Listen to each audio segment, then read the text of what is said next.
शेतकऱ्यांची कर्जमाफी महायुती सरकारसाठी गेले वर्षभर प्रचंड अडचणीचा ठरलेला हा मुद्दा शेवटी आजच्या अर्थसंकल्पात कर्जमाफीची घोषणा करून महायुती सरकारनं आपली सुटका यातून करून घेतली आहे।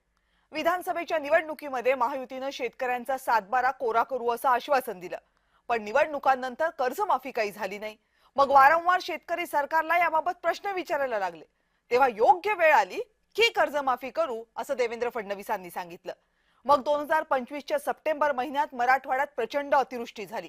मराठवाड्यातला शेतकरी पूर्णपणे कोलमडला।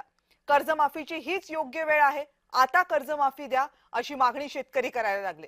त्यावेळेस सरकारनं 32,000 कोटी रुपयांचं पॅकेज घोषित केलं। कर्जमाफी तेव्हाही टाळली।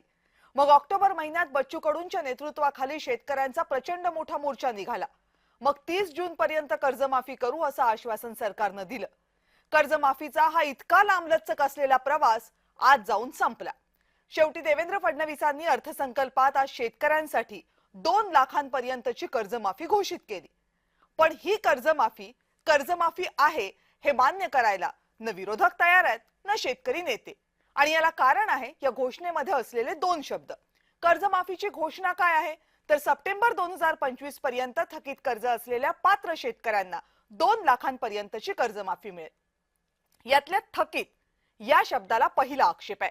शेतकऱ्यांचं कर्ज थकीत घोषित होण्याची तारीख असते मार्च महिन्यात।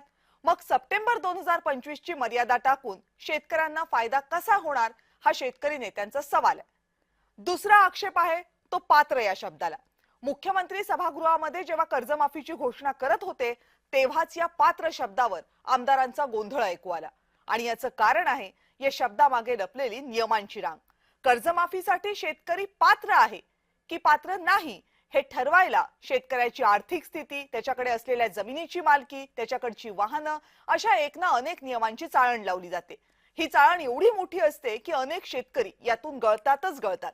त्यामुळे पात्रची व्याख्या जोपर्यंत स्पष्ट होत नाही तोपर्यंत कर्जमाफी किती जणांना मिळेल हे कळणार नाही।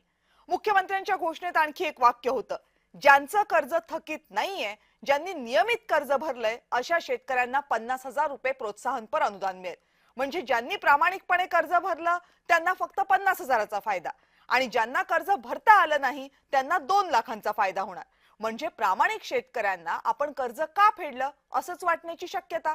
आता अर्थसंकल्पावर चर्चा होईल तेव्हाच याबाबत सरकारची भूमिका नेमकी काय आहे हे स्पष्ट होऊ शकेल।